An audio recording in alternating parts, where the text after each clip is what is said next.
Il est minuit moins le quart. L'extrême droite ne cesse de gagner du terrain. L'heure est au sursaut.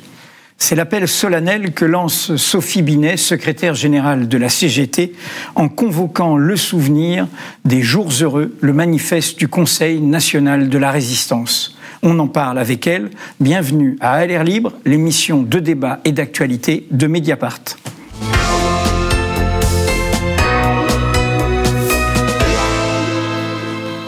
Sophie Binet, merci d'avoir répondu à notre invitation. Voici ce que vous écrivez sous le titre « Il est minuit moins le quart » dans cette réédition du programme adopté à l'unanimité par le Conseil national de la résistance. C'était en mars 1944, il y a 80 ans. Il est minuit moins le quart. L'extrême droite ne cesse de gagner du terrain. Tel un virus, elle envahit le corps social et se réplique dans chacune de ses cellules. Une à une, les digues politiques et morales sautent. Au-delà de nos frontières, les conflits armés se multiplient. Il est minuit moins le quart et le monde brûle. Nous sommes à la fin d'un cycle, à un instant crucial qui exige un sursaut. Il nous faut changer de braquet pour empêcher les catastrophes annoncées d'advenir. Vous êtes secrétaire général de la CGT, d'une organisation syndicale. Qu'est-ce qui vous amène à lancer cet appel, qui est autant politique que syndical ? En fait, la gravité de la situation qui semble en fait minorée par beaucoup d'acteurs. C'est ça qui est quand même très choquant dans le quotidien qu'on vit, c'est qu'on a l'impression d'avoir en face de nous une série d'épiciers qui sont chacun sur leurs petits intérêts de boutique et qui ne se rendent pas compte de la gravité de la situation. On est dans un moment où l'extrême droite est en train d'arriver au pouvoir dans de plus en plus de pays du monde et où peut-être qu'en novembre prochain, Trump va être réélu à la présidence des États-Unis et donc qu'on aura Trump, Poutine, Netanyahou. Déjà un triangle de l'horreur. Si la France bascule à l'extrême droite, puissance nucléaire, pays des droits humains, c'est un basculement mondial de toute la société avec les guerres qui vont avec. Parce que ce qu'on observe, c'est que au fur et à mesure que le nombre de gouvernements d'extrême droite progresse, les conflits armés se multiplient. Le point commun entre Poutine et Netanyahou, c'est qu'ils sont d'extrême droite et qu'ils assassinent des milliers de civils, et que dans le même temps, on a une course aux armements avec des budgets militaires qui n'ont jamais été aussi élevés et qui permettent d'asphyxier les populations, les services publics, les systèmes de protection sociale. Donc on est dans un moment qui est extrêmement inquiétant, avec en plus la crise environnementale qui s'ajoute et qui nourrit ce phénomène de montée de l'extrême droite. Et on a l'impression en fait que toutes ces crises se cumulent, se nourrissent et viennent alimenter le gros tuyau de l'arrivée au pouvoir de l'extrême droite. Vous avez été élu le 31 mars 2023, il y a un an, secrétaire général de la CGT. Mediapart avait salué cette élection comme une heureuse surprise à ce moment-là. Cette impulsion que vous donnez, est-ce que c'est le sentiment qu'il y a une responsabilité particulière du syndicalisme par rapport à un monde d'autres engagements, plus politiques, plus politiciens, qui seraient un peu chacun dans ses égoïsmes ? Oui, tout à fait. On est convaincu que le syndicalisme joue un rôle central. D'abord, c'est l'histoire qui nous l'enseigne, parce que, effectivement, ce programme du Conseil national de la résistance, il a été écrit par des syndicalistes. C'est important de rappeler qu'un tiers des membres du Conseil national de la résistance étaient syndicalistes, que le dernier président du CNR, il était président de la CGT, il s'appelait Louis Saillant, il a été effacé de l'histoire sociale. Un ouvrier sculpteur sur bois. Tout à fait. Et donc, qui a présidé le Conseil national de la résistance après Georges Bidault et Jean Moulin. Et en fait, dans l'histoire sociale du pays, ce qu'on constate, c'est que si en France, on a eu le Front populaire et pas Hitler, c'est parce que la CGT et le syndicalisme se sont réunifiés, ont enclenché des grandes luttes sociales et ont permis la dynamique du Front populaire. Donc, cette catastrophe et ces catastrophes annoncées, nous sommes convaincus que le syndicalisme peut jouer un rôle déterminant pour les empêcher d'advenir, mais nous ne pouvons pas tout faire tout seul. Le rôle aussi du syndicalisme, et pourquoi est-ce que d'ailleurs l'extrême droite en veut particulièrement aux organisations syndicales, c'est parce que par l'action syndicale, on rassemble à partir du travail, et que moi, ce que je vois à chaque fois que je vais dans une boîte, dans une lutte, on s'en fiche de la couleur du collègue, de sa religion, de son origine, sa nationalité. Ce qui nous intéresse, c'est de pouvoir bien travailler ensemble ou de gagner la mobilisation ensemble. Le travail, c'est le lieu où on se rassemble par rapport à ses objectifs sociaux. C'est pas ce qu'on est, c'est ce qu'on fait. Exactement, c'est ce qu'on fait ensemble. Et donc le syndicalisme en soi, c'est un moyen de résistance à l'extrême droite et à ses stratégies de mise en opposition délétères. C'est pour ça que la meilleure chose pour empêcher ces catastrophes de se produire, c'est de commencer par se syndiquer et s'organiser sur son lieu de travail. Question un peu personnelle, parce que on vous pose toutes sortes de questions, y compris vous êtes passé à une émission juste le lendemain du 7 octobre, le 8 octobre, on vous pose plein de questions politiques au-delà du travail de la CGT. Et du coup, je me suis aperçu qu'on ne vous demande pas trop de raconter votre itinéraire. Et j'ai été frappé. Bon, vous avez été, avant d'être à la tête de la CGT, à la tête de l'Union Générale des Ingénieurs, Techniciens et Cadres, l'UGICT. Vous avez été avant en tant qu'étudiante à l'UNEF, mais vous avez d'abord eu un métier dans le monde des lycées professionnels comme conseillère principale d'éducation. Mais surtout, et là, j'aimerais que vous nous racontiez ça, votre premier engagement à Nantes, ça a été la jeunesse ouvrière chrétienne, la JOC, parce que vous êtes d'une famille engagée dans le catholicisme social ou... Ah non, pas du tout, justement. Alors, donc c'était très transgressif. Comment on vient à la JOC? Mes parents étaient plutôt des 68ards, athées, fiers de l'être, voilà, et pas particulièrement militants sur les questions sociales. Et bouffeurs de curé, un peu. Exactement. Donc bon. C'était la double transgression d'aller dans un cadre militant, et en plus, il y avait le C de chrétien. Donc j'avais un ami dans ma classe qui était à la JOC et donc qui m'y a emmené. C'est souvent comme ça que ça se passe, la JOC. Et en fait, ça a été vraiment mon grand apprentissage militant.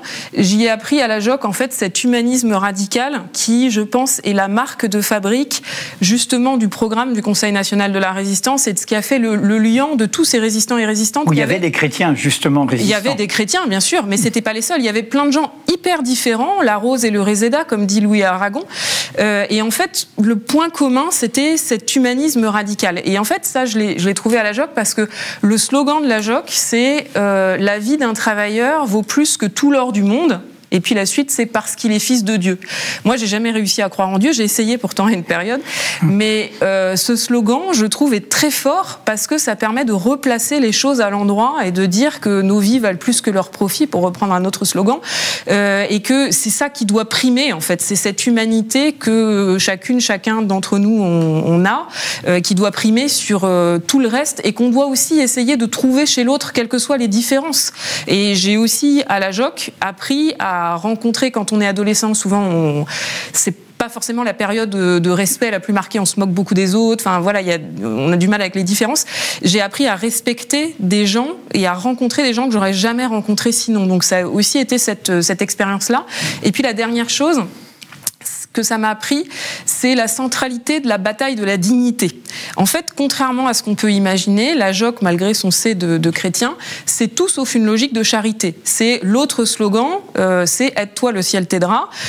Donc, la bataille, l'enjeu, c'est de permettre à chacun de mener ses batailles, avec d'autres évidemment, pour se mettre debout et arrêter de subir. Et c'est ça que j'ai appris à la JOC, on apprend à le faire collectivement, à travailler avec ses copains sur, tiens, il n'y a pas d'arrêt de bus pour attendre le bus à l'école, on attend tout le temps sur la pluie, ben on va faire une action pour qu'il y ait cet arrêt de bus. Il n'y a pas de petite action, il n'y a pas de petite victoire, parce que c'est en menant ce travail-là qu'enfin on cesse de subir, on se met debout, on existe et on lutte.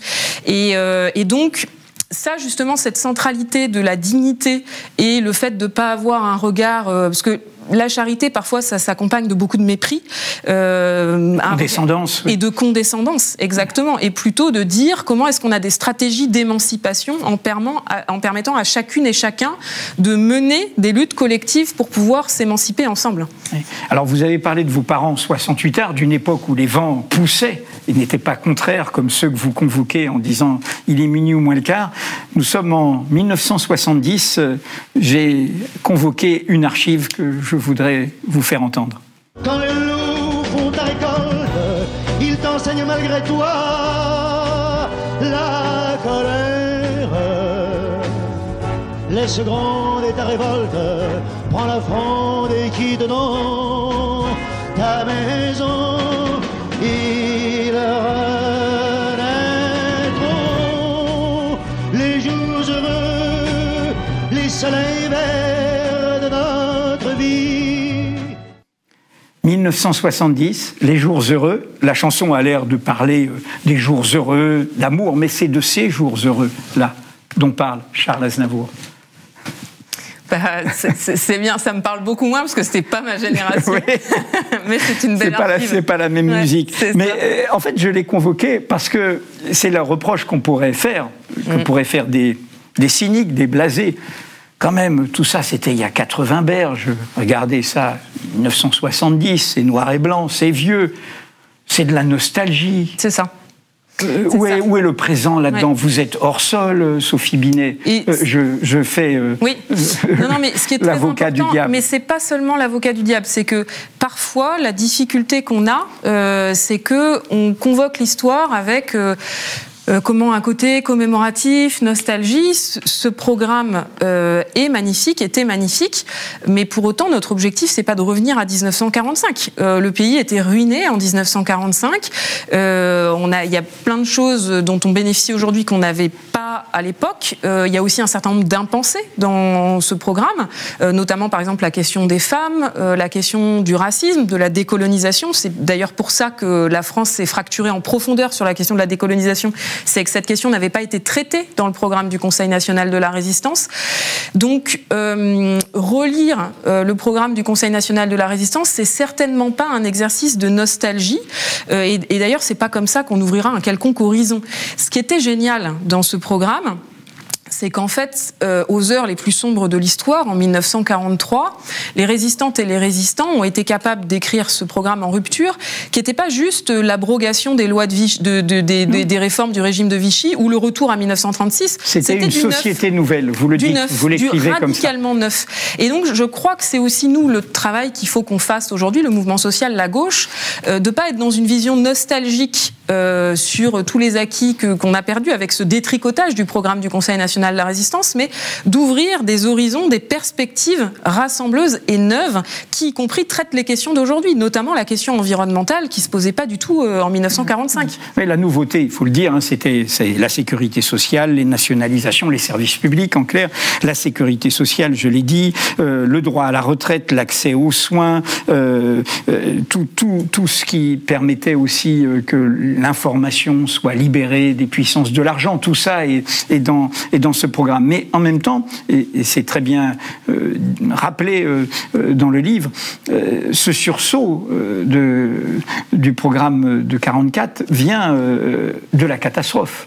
Là, vous appelez à convoquer ce souvenir pour éviter une catastrophe qui est de plus en plus là, mais peut-être faut-il parfois en passer par les catastrophes pour qu'il y ait un sursaut. Oui, alors ça, il y a toujours beaucoup d'oiseaux de mauvais augure il y a des théories révolutionnaires d'ailleurs pour ça, de dire c'est bien le fascisme, ça va permettre qu'on fasse la révolution après. Bon, quand même, l'histoire montre que c'est quand même assez risqué comme pari parce que la catastrophe, en l'occurrence, ça a été des millions de morts. Donc si on peut s'éviter ça, ça serait quand même mieux. Et puis surtout, la particularité de l'extrême droite et de la gravité du moment, c'est que l'extrême droite arrive là beaucoup au pouvoir par les urnes, mais que la différence de nature entre l'extrême droite et les autres partis, c'est qu'elle ne rend pas le pouvoir. Elle essaye de ne pas rendre le pouvoir. C'est ce qui s'est passé avec la tentative de coup d'État du Capitole de Trump. Poutine est toujours au pouvoir et ne le rendra pas. Netanyahou a changé la constitution israélienne et a remis en cause la société démocratique israélienne. Et il a fait une loi fondamentale disant c'est un État des Juifs. C'est ça. C'est un miracle que en Pologne, l'extrême droite ait été sortie du pouvoir et ça reste très fragile, la reprise démocratique en Pologne. Donc ne jouons pas avec le feu. L'Argentine, tout à fait. Et en Argentine, on voit qu'il y a une mobilisation massive qui, encore une fois, est conduite par le syndicalisme et par nos organisations syndicales sœurs, ce qui montre à quel point le syndicalisme est un rempart. Mais là, pour l'instant, Javier Milei réussit à passer ces réformes sociales en force, avec une énorme casse sociale derrière. Donc ne jouons pas à ça. Justement, on va voir comment vous avez fait, la CGT, vous avez organisé un rassemblement pour ce 80e anniversaire. Et j'ai pris un petit morceau de votre discours où vous comparez la situation actuelle à la situation qui précède la catastrophe, à la situation des années 30. Le monde de 2024 ressemble de façon saisissante à celui des années 30. Multiplication des conflits armés et extrême droite au pouvoir ou à ses portes grâce à une alliance entre la droite et l'extrême droite. L'expérience du CNR doit nous servir de boussole et nous inspirer. Aux heures les plus sombres, il et elle ont été capables de rédiger un programme intitulé « Les jours heureux ». Déportés, il et elle ont eu le courage de résister et d'organiser la solidarité jusque dans les camps de concentration, à l'image de Martha Desrumaux, de Geneviève de Gaulle-Antonios et de Marie-Claude Vaillant-Couturier, par exemple. Marcel Paul, Henri Krasuki et bien d'autres ont même eu le courage extraordinaire d'organiser l'insurrection de Buchenwald et de se libérer eux-mêmes. Éternel optimiste, Henri Krasuki aimait à dire, citant Goethe, « Le pessimiste se condamne à être spectateur ». Alors soyons optimistes, mes camarades, et écrivons ensemble de nouveaux jours heureux. En voyant cette image, je me faisais une remarque, et je crois que vous vous l'êtes fait vous aussi. On convoque un passé, vous êtes jeune, vous avez 42 ans, mais ceux qui vous écoutaient ont l'air très vieux. Ils sont plutôt de ma génération. Comment faire partager à la jeunesse qui vit des moments troubles, des moments compliqués, des moments confus, en plus avec toute la confusion qu'il y a, on va en parler, de l'état de l'information, l'urgence, la vitalité de ce passé, le fait que ce n'est pas un passé mort, que c'est un passé vivant. C'est effectivement un enjeu central et un de nos problèmes et de nos difficultés. Les mobilisations sociales qui gagnent, c'est toujours les mobilisations sociales dans lesquelles il y a une alliance entre les salariés et la jeunesse. C'est mai 68, c'est 1995, c'est le CPE en 2006 ou 94 sur le CIP. Et la particularité du Conseil de la Résistance, du Conseil national de la Résistance, c'est que les résistants étaient extrêmement jeunes. C'est ça qui est très frappant en fait quand on regarde leurs histoires, leurs âges. Et quand on va sur les cimetières, les martyrs, ils ont souvent 18, 20, 22 ans. Georges Segui, qui a été secrétaire général de la CGT, c'était le plus jeune résistant déporté de France. Il a commencé à 13 ans. Exactement, il a été déporté autour de l'âge de 16 ans en camp de concentration, où il a résisté dans les camps de concentration. Pareil pour Krasuki, qui a été déporté très très jeune. Et donc aujourd'hui, notre défi, c'est effectivement de réussir à ce que cette convergence se fasse avec la jeunesse, qui est dans une situation très compliquée. Moi, franchement, je leur donnerai certainement pas de leçons et je suis très inquiète quand je vois la situation dans laquelle il et elle sont, avec un manque de perspective totale, honteux. Et je pense qu'il y a un certain nombre de questions auxquelles il faut qu'on réponde pour permettre aux jeunes de se raccrocher. Et la première question à laquelle il faut qu'on réponde, c'est la question environnementale. Puisque là, le changement avec 1945, c'est que il faut, aujourd'hui comme en 1945, ouvrir un horizon de progrès social.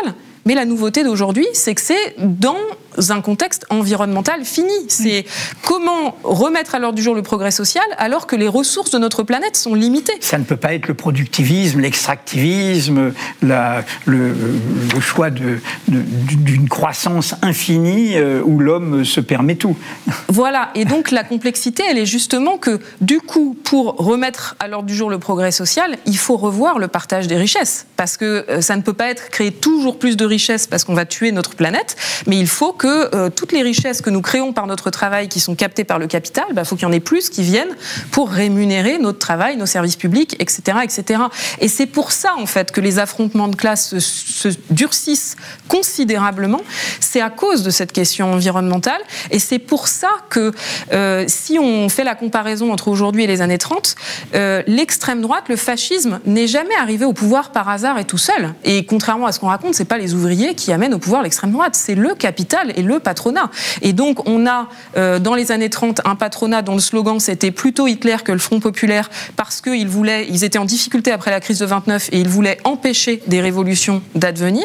Et aujourd'hui, la stratégie d'Elon Musk ou de Vincent Bolloré en France, c'est exactement la même chose. Et donc il y a une stratégie de bataille culturelle organisée par le capital pour mettre en place cette alliance droite-extrême droite et permettre à l'extrême droite d'arriver au pouvoir, puisque les impasses du capitalisme, elles sont de plus en plus visibles et flagrantes. Il y a une lucidité très importante, ça c'est un point d'appui pour nous, et donc du coup on est en train, on a un basculement du capitalisme qui devient un capitalisme franchement autoritaire, pour qui la démocratie est un problème. Donc ils ont besoin de faire cette alliance avec l'extrême droite pour pouvoir continuer à s'accaparer nos richesses. Alors là, on a un problème, parce que c'est le problème du rapport de force, parce qu'ils ne vont pas céder si facilement, et d'autant plus qu'ils ont gagné des batailles dans ce choix des dominants de préserver leur intérêt.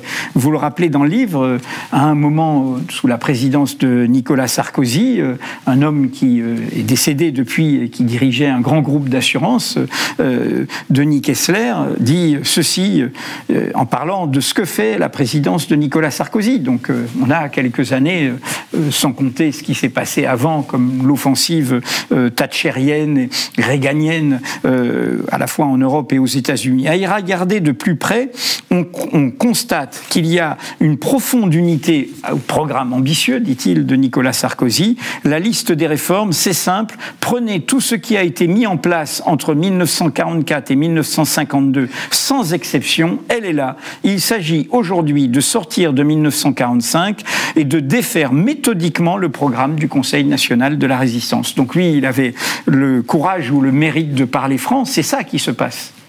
Oui, tout à fait. Et en fait, cette citation, elle est importante et elle n'arrive pas à n'importe quel moment. Elle arrive à un moment où tous les anciens résistants commencent à mourir ou à être très vieux. Et donc, où l'héritage du Conseil national de la résistance s'effrite. Parce que, pourquoi est-ce que le tournant néolibéral, il est arrivé 20 ans plus tard en France qu'aux États-Unis ou en Grande-Bretagne? Grâce au programme des Jours heureux et grâce à cette unité large du Conseil national de la résistance qui rassemblait la droite et la gauche. En parti politique, il y avait des gaullistes, il y avait même des nationalistes. Les seuls qui n'étaient pas dans le Conseil national de la résistance, c'est le patronat, c'est les forces du capital. Et c'est pour ça qu'on a un compromis politique, mais pas un compromis économique, parce que ce compromis politique, il se fait sur la force du monde du travail et du syndicalisme. Et donc ça arrive en 2007 avec la présidence de Sarkozy, parce que c'est une question générationnelle avec les résistants qui partent. Et en fait, on fait sauter les deux digues en même temps. Il y a deux digues dans le programme du Conseil national de la résistance. La première, c'est la différence fondamentale de nature entre l'extrême droite et tout autre parti. Sarkozy, c'est aussi lui qui fait le ministère de l'immigration, et de l'identité nationale, qui reprend comme jamais les thèses de l'extrême droite. Et c'est la déchéance de nationalité, ça commence. Exactement. C'est à partir de là que l'extrême droite commence à se banaliser avec le sommet qu'atteint aujourd'hui la stratégie d'Emmanuel Macron. Et puis la deuxième digue, c'est de s'attaquer aux conquis sociaux issus du Conseil national de la résistance, qui est bien sûr la sécurité sociale et que sont les retraites, qui est la liberté de la presse, parce que là, quand on voit l'offensive, le fait que moins de 10 milliardaires détiennent la quasi-totalité des titres de presse français, on voit que... des médias, même au-delà de la presse, exactement, des médias. Exactement. Ça, c'était un héritage central du Conseil national de la résistance, parce que le programme du CNR, le but, c'était plus jamais ça. Il fallait plus jamais que les fascistes puissent revenir au pouvoir. La presse avait trahi parce que la presse était contrôlée par les forces de l'argent. Et donc, il y a tout un volet du programme sur la garantie de l'indépendance de la presse, le fait qu'on ne puisse pas être patron d'industrie et patron de presse. Bon, aujourd'hui, on est à des années-lumière de ça, parce que c'est l'inverse, en fait. Pour être patron de presse, il faut être patron d'industrie. Donc, l'intérêt, en fait, de ce programme, c'est que... Pourquoi, alors qu'ils étaient si différents, ils ont réussi à se rassembler là-dessus? C'est aussi parce que ce qui les rassemblait, c'était justement, il ne fallait pas que l'extrême droite puisse revenir au pouvoir. Donc, on voit en creux que si on détruit ces conquis-là, évidemment, on déroule le tapis rouge à l'extrême droite, et c'est ce qui arrive aujourd'hui. Alors vous avez dit un mot important en rappelant le CNR, en disant le mot unité. Un petit rappel historique grâce au service public dans son meilleur, un sujet de France 2 qui rappelait cette unité du CNR. C'est la guerre, l'occupation. En France, des hommes dans l'ombre résistent aux Allemands et à leurs complices. Mais l'action militaire n'est pas tout. Il faut aussi préparer l'avenir, l'après-guerre, envisager de grandes réformes sociales. Ce sera le rôle de l'état-major de la résistance, le CNR, fondé au printemps 1943 par Jean Moulin, le délégué du général de Gaulle, le préfet assassiné peu après. Les voici ces principaux dirigeants du Conseil national de la résistance, tous photographiés à la Libération. Y figurent les chefs des grands réseaux et des partis politiques, de droite comme de gauche, des chrétiens démocrates aux socialistes et aux communistes. En pleine clandestinité, ces chefs ont élaboré tout un programme économique et social en prenant bien des risques. Le 15 mars 1944, c'est fait. Le programme de la résistance est bouclé, adopté à l'unanimité. C'est un complet changement de société. Le programme du CNR, ça amène l'idée d'une solidarité très large. Donc c'est les assurances sociales, c'est la retraite, la sécurité sociale. Autrement dit, l'idée qu'il doit y avoir une solidarité entre toutes les composantes d'une société. Et ça, c'est évidemment capital parce que ça va créer un cadre dans lequel on vit encore, même si ce cadre est progressivement rogné. L'intérêt particulier doit céder devant l'intérêt général, vous le rappelez, c'est au fond ça l'idée de solidarité, d'égalité des droits. Mais en fait, avec ce sujet, ce rappel, je voulais vraiment vous poser une question sur ce que, en tant que citoyenne et citoyen, on a sous les yeux. Vous avez souligné l'unité, la dynamique d'unité, des gens qui ont pensé contre eux-mêmes, qui ont bougé, qui se sont déplacés. Or, Dieu sait si nous vivons, depuis la présidence de François Hollande, pour le camp de l'émancipation, dans sa diversité, autant des divisions, autant des petites phrases, autant des polémiques, autant des gauches dites irréconciliables, et chacun y va de son côté pour dire que c'est irréconciliable, et que plus jamais ça, et que plus jamais avec ceci, et plus jamais avec cela. Qu'est-ce que vous avez, vous, la incarnation des plus grandes formations syndicales de ce pays, à dire à ces diviseurs ou à ces divisions? C'est pathétique en fait, c'est un décalage complet avec la gravité du moment que l'on vit aujourd'hui. Il y a une phrase très belle encore de Louis Aragon qui écrit « Quand le blé est sous la grêle, fou qui fait le délicat ». Et donc les choses sont claires. Quand on est à la veille de catastrophes aussi graves avec l'accession de l'extrême droite, la multiplication des guerres et la crise environnementale, il faut arrêter de s'enfermer dans des querelles picrocolines et de chacun se dire l'objectif c'est de faire plus de 5% aux élections. On doit avoir d'autres objectifs. Et aujourd'hui, ce paysage est désespérant.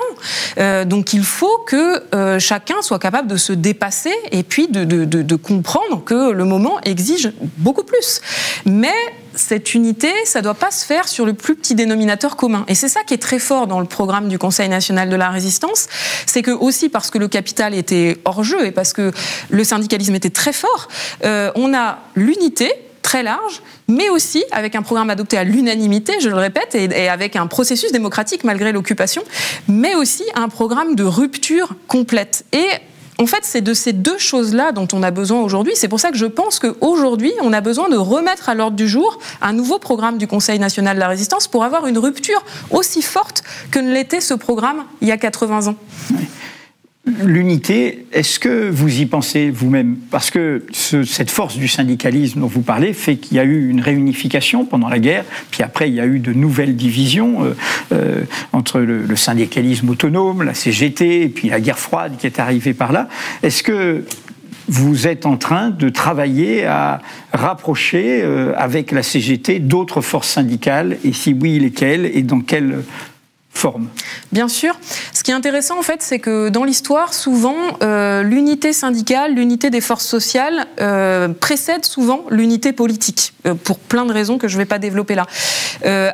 Juste avant la mise en place du Conseil national de la résistance, c'était très compliqué d'unifier tous ces mouvements de résistance qui étaient très divers, etc.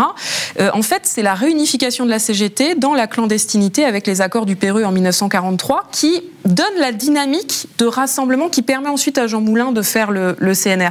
Pareil, sur 36, la CGT, elle se réunifie en 1934. Et donc, évidemment que pour nous, l'unité, c'est dans nos statuts, c'est identitaire.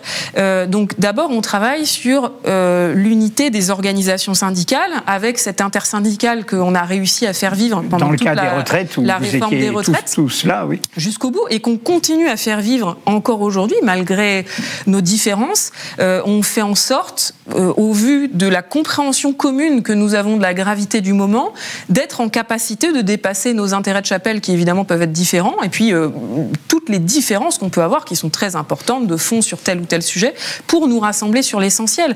Et il faut que cet exercice que font les organisations syndicales et qu'on a été capable de pérenniser jusqu'aujourd'hui, c'est quand même, ça fait longtemps qu'on n'avait pas vu ça.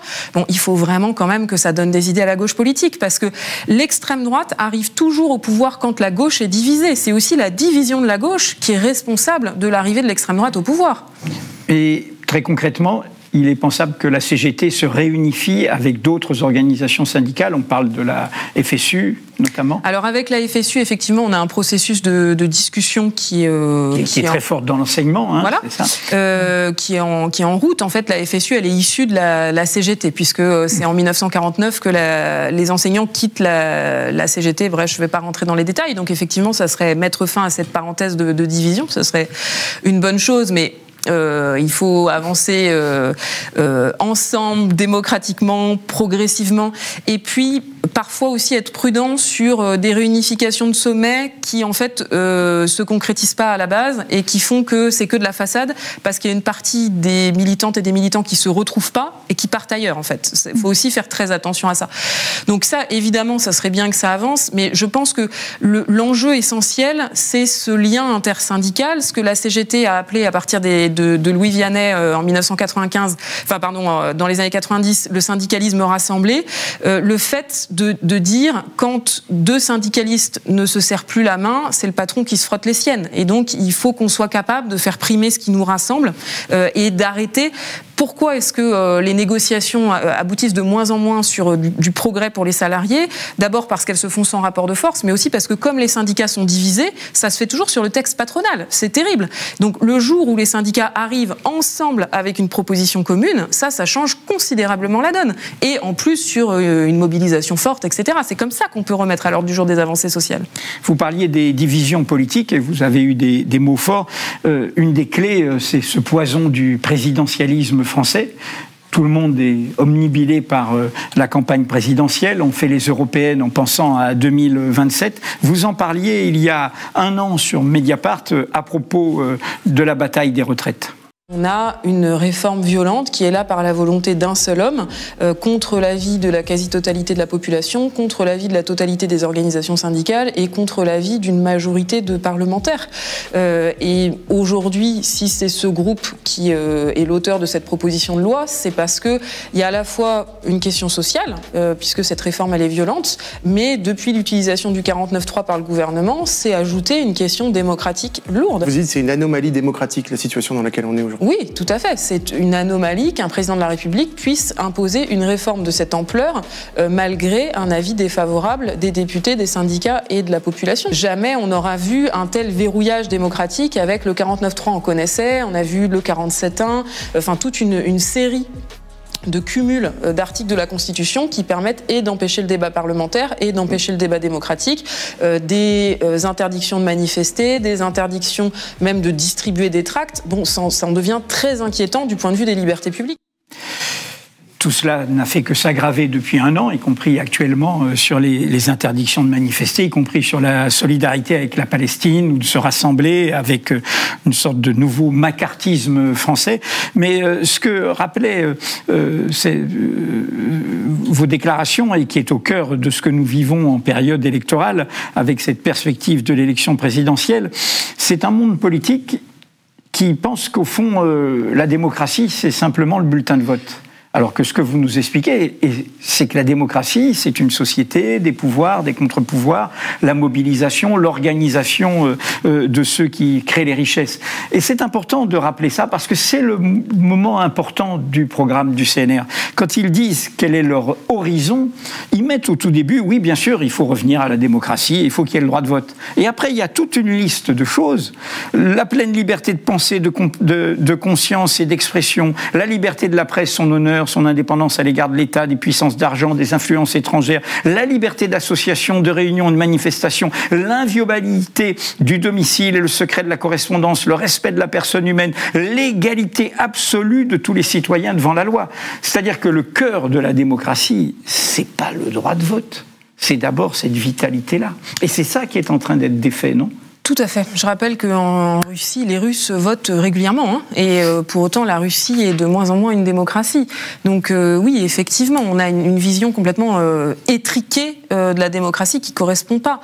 En fait, le cœur du programme du Conseil national de la résistance, c'était l'idée de reprendre le pouvoir sur les forces de l'argent.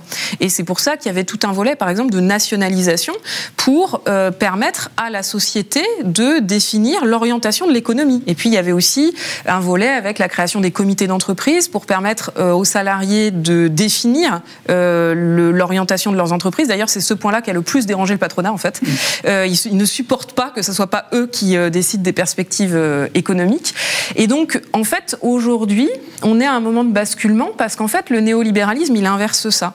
Le néolibéralisme, c'est mettre les États, la puissance publique, les services publics, ce qu'ils en veulent quand même un petit peu, au service du marché, au service des forces de l'argent, alors que le programme du Conseil national de la résistance, c'était l'inverse. Et aujourd'hui, évidemment, il y a un problème avec la Ve République, évidemment que Emmanuel Macron est un monarque républicain, qui a un problème aussi dans sa pratique d'exercice du pouvoir, mais le problème, il est plus profond que ça.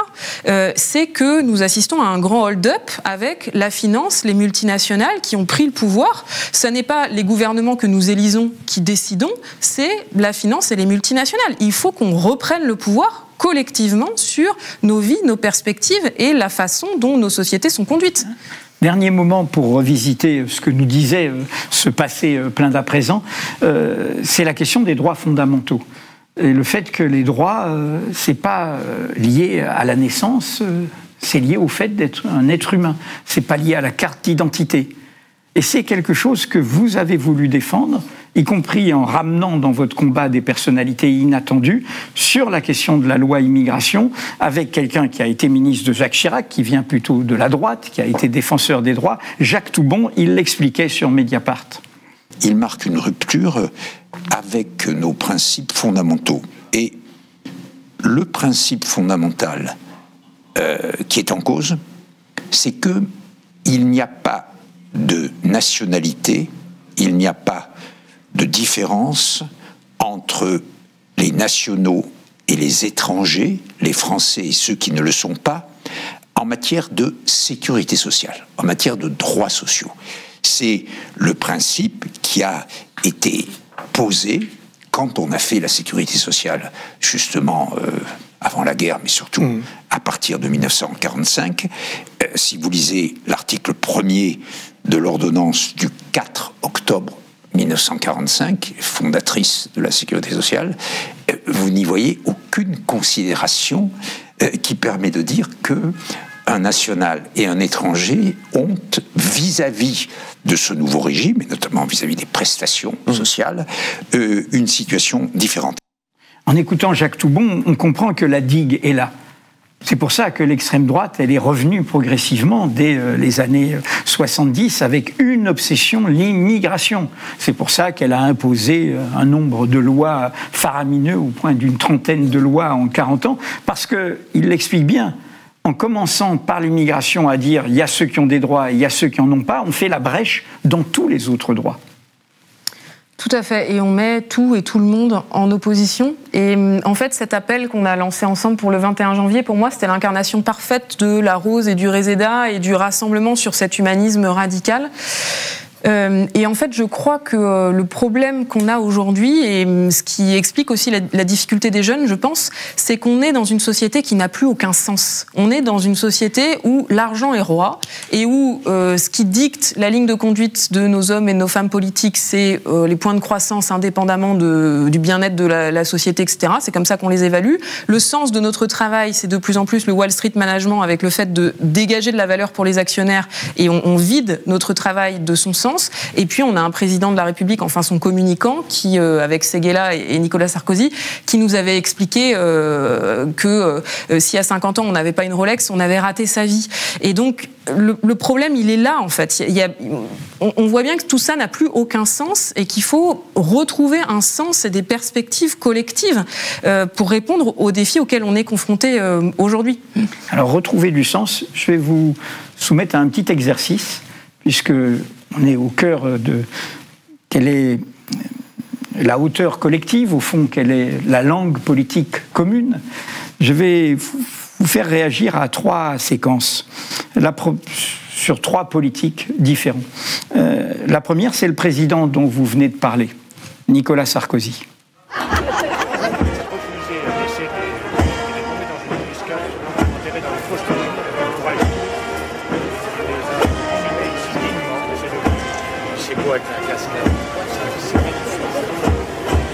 Je vous aime beaucoup.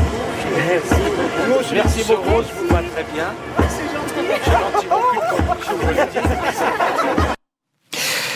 L'homme qui rit dans les cimetières, cette image avait tourné notamment dans un film de Gilles Perret. C'est le cimetière d'Eyglières, du maquis d'Eyglières, et Nicolas Sarkozy a la tête ailleurs et fait des blagues. Comment vous réagissez à cette image et à cette langue politique? C'est vraiment la vulgarité à son plus haut niveau, quoi. Enfin, quelle honte. Voilà, et je pense qu'effectivement, ça résume le basculement de Sarkozy, bling-bling, sur l'argent roi, et maintenant on le dit. Alors qu'auparavant, tout ça ne pouvait pas être dit, en fait. Quand son seul moteur, c'était d'être riche, il fallait qu'on trouve un capital culturel, un habillage autour. Maintenant, à partir de Sarkozy, ça se dit, il fête sa victoire sur un yacht. Enfin, c'est un basculement, effectivement, sur l'argent roi qui se passe et que la séquence montre bien. Alors, ces rendez-vous d'Eyglières, c'est intéressant parce que c'est la société qui l'a imposé en faisant ce rassemblement des résistants. Il s'est tenu encore il y a quelques jours. Ça fait 18 ans qu'il y a le rassemblement des résistants au plateau de Glières avec un collectif de la société. C'est là que Stéphane Hessel avait prononcé les mots qui ont donné le manifeste « Indignez-vous ». Et du coup, maintenant, les présidents y vont, dont l'actuel, c'était il y a quelques jours. Oui, le dernier d'entre eux s'en est allé. Et c'est à nous désormais de raconter ce qu'ils étaient, de rappeler qu'ils refusèrent la fatalité à l'heure où d'autres ployaient l'échine, où Pétain signait l'armistice, où Darnan et Henriot instauraient l'État milicien et où des Français collaboraient avec l'occupant. Et c'est bien là notre tragédie française, qu'il n'y ait pas eu d'un côté les Français et de l'autre des nazis. Et voilà, c'est aussi une bataille au cœur de la France. Et nous avons écrit d'ailleurs qu'au moment du vote de la loi immigration dont vous parliez, le macronisme se révélait un lepénisme. Et voilà qu'il nous rappelle qu'il y a eu une France qu'il a fallu combattre. Et d'ailleurs, aux Glières, les troupes allemandes, les troupes nazies étaient accompagnées des miliciens de Vichy. Réaction ? En fait, c'est intéressant les 2 séquences parce qu'on voit donc vraiment Sarkozy, Kessler vont bien ensemble parce que c'est la vulgarité, au moins ça a le mérite de la clarté, quoi. Les choses sont claires. Emmanuel Macron, c'est pas du tout ça. Et c'est à l'image des stratégies managériales et de la novlangue managériale qu'on a à affronter, où on dit exactement l'inverse de ce qu'on fait et on a une langue de bois généralisée avec des mots complètement vides de leur sens. Et quelque part, c'est presque plus violent que la séquence précédente, parce que au moins la séquence précédente, ça a le mérite de la clarté. On n'est pas d'accord, il y a du conflit, et puis on s'affronte, quoi. Là, en fait, avec ce nouveau management, on veut tout flouter finalement, et donc on empêche l'affrontement et le conflit. C'est ça. Enfin, la CGT, c'est une organisation lutte des classes, et pour nous, de la lutte des classes naît le progrès. Donc c'est aussi quelque chose qui permet des clarifications. Et là, on a comment dire une triangulation qui fait de la confusion permanente. Exactement. Et on est dans un tourbillon où on est perdu. Qui s'alimente très bien et qui s'articule très bien avec l'extrême droite actuelle, qui n'est pas exactement l'extrême droite de Jean-Marie Le Pen, qui est pareil dans une stratégie de normalisation, de banalisation. Et la chose terrible dans laquelle on est aujourd'hui, c'est qu'on a une inversion systématique des choses. C'est l'extrême droite qui aujourd'hui nous traite d'antisémites, c'est l'extrême droite qui nous traite de violents, de terroristes. On a une inversion complète des valeurs et des principes, avec un règne des fake news généralisé. Et ce que veulent instaurer Trump, Bolloré et Elon Musk, c'est le fait qu'il n'y a plus d'informations, il n'y a plus de factuels, il n'y a plus que de la presse d'opinion, il n'y a plus de vérité. C'est le climato-scepticisme généralisé et appliqué à tous les secteurs de la société. Donc on ne parle même plus la même langue. C'est pour ça qu'on est très en difficulté pour combattre l'extrême droite, c'est qu'on n'est même plus dans le domaine du factuel. On n'a pas de langue commune. Ultime réaction, celui-là n'a pas réussi à être président de la République. Commentaire. Il faut que la volonté politique repose sur une expérience. Nous avons bénéficié d'une triple expérience. Ma génération a eu une expérience professionnelle, c'est-à-dire que la plupart de ceux qui entouraient François Mitterrand avaient des métiers, avaient travaillé. Dans mon cas, j'ai été diplomate, puis professeur pendant 11 ans. Nous ne sommes pas formés dans les cabinets ministériels, ni comme attachés parlementaires. Nous exercions un métier, donc nous connaissions la société. Et c'est beaucoup ce qui manque, je crois, aujourd'hui. Cette expérience, cette méthode, cet enracinement démocratique qui n'empêche pas de respecter l'État, la haute administration, qui dans un pays comme la France ne peut pas être négligé, ne peut pas être bouleversé sans risque. Je pense que ceux qui nous gouvernent n'ont pas assez le sens de l'État et ne connaissent pas assez la société. Alors Lionel Jospin, c'était il y a peu de temps, à France Culture, donne ici ce qui me semble le réquisitoire le plus terrible sur ce qu'est devenu la politique professionnelle des membres de cabinet, des apprentis élus, collaborateurs d'élus, futurs élus, loin de la société, n'ayant pas de métier. Comment on sort de ça? Comment on renverse la table, Sophie Binet? En fait, ce qu'il faut supprimer, c'est justement les éléments de langage. En fait, c'est ça le terme que je cherchais tout à l'heure, les éléments de langage. C'est ça qui nous tue, en fait. C'est que l'information, le débat est vidé puisque chacun vient avec ses éléments de langage et c'est vraiment cette petite clique complètement déconnectée de la réalité et complètement... c'est des planeurs, en fait. Ils sont complètement déconnectés du réel. Donc, effectivement, on a un problème avec cette professionnalisation du monde politique qui est complètement coupée du monde du travail et qui aussi ignore l'affrontement avec le capital qui est structurant dans les rapports de force dans la société actuelle.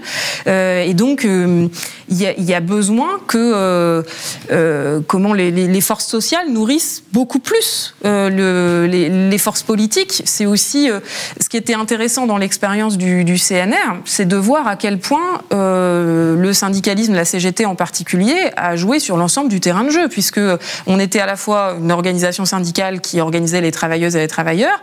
On a écrit ce programme avec des dirigeants, enfin des représentants des partis politiques. Et organisé des grèves On a aussi. organisé des grèves et on a été au gouvernement parce que le programme, c'est nous qui l'avons mis en place, puisque les ministres clés qui ont fait que ce programme est advenu étaient des syndicalistes. C'était Ambroise Croizat, Marcel Paul notamment, qui ont mis en place la retraite et les grandes nationalisations.